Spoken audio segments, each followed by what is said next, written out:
is that there has been in that part, in that region of the country, that is the Yola, Borno part of the country, is a sense that government are taking security for granted, combined with the fact that there has been a lot of neglect of the ordinary person. So we have to get to the root of this. That is the failure of state that created this. The failure to provide the basics of governance that created this. That is what created the militancy. That's what created the one in the East and OPC. People will find a way to play the role of government when the government does not play the role in their lives. That is what has happened. These people were poor, and then they took shelter under piety, and when you take shelter under piety, you become a fanatic, and then you become justified. You even justify your poverty, and you think that it is because the other guy is not godly. And when it gets to that level, it is difficult for you to unproselytize the poor. What about the law that the Kaduna State government seems to have enacted, saying that they must be licensed religious... Katsina. Katsina, before they even go Katsina, ahead. yeah. Is that going to help anything? It's not going to help anything. You are trying to gloss over the fundamental problems. How do you register people to not believe in government?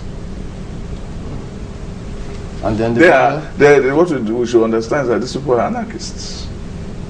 Then there's also this arrangement they seem to be putting together. Nigeria, Niger, Chad, joint border patrol. Perhaps will this take care of the threats received from the borders? Yeah, if they do an efficient job, you should be able to cut them off. That would be a good step to cut them off. Now, but we have to take care of security within. Well, before within, there was the border. They actually came from outside. And some people, just like the philosophers, they would say there's always a first cause. So the first cause was the porous borders.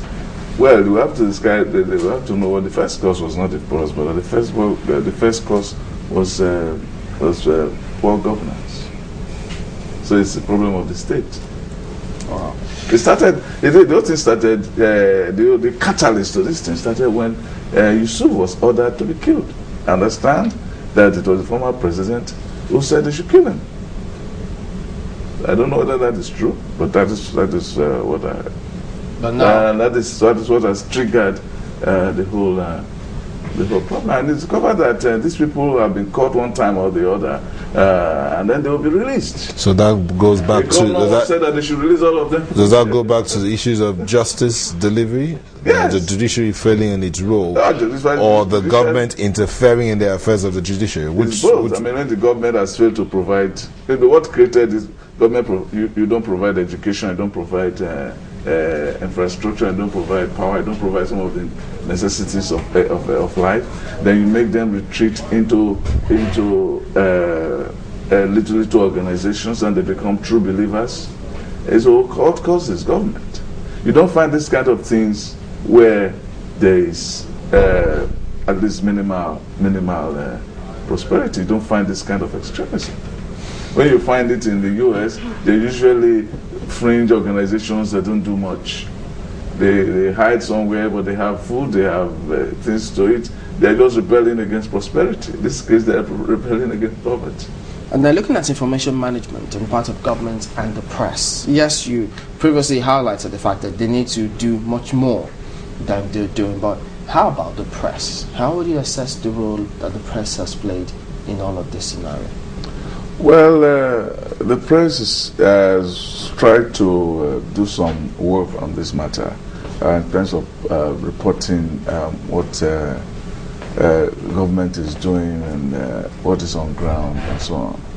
But I think that the media also has been caught by the fear, of Boko Haram, because you see that even if the security agencies are not able to get the information about modus operandi, about who the faces behind these things are, and so on and so forth, there has not been enough investigation by the media into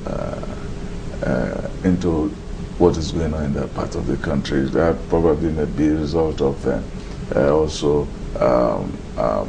financial constraints, and also be an issue of personnel, somebody who can understand the terrain and go into it. But I must say that even though the security agencies have not been able to give us enough information about these people, the media also has not been able to do that. When you say personnel, terrain, you did not include security, because that's why I use the word fear.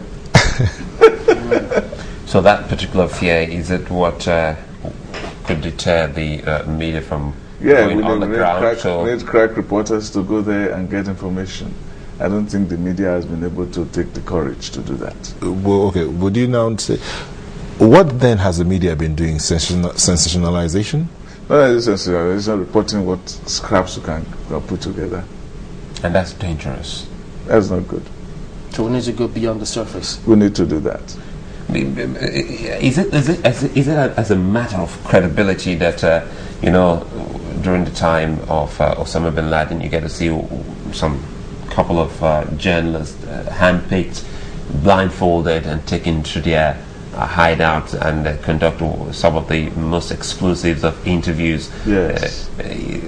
Is it because of their professionalism or some kind of international perspective that they want to get? That is now the terrorists speaking. That is why they had to choose some of them, or the Boko Haram people, they're just not ready for that yet. But that's a good question, because even in the case of the Osama bin Laden, he also wanted to be seen.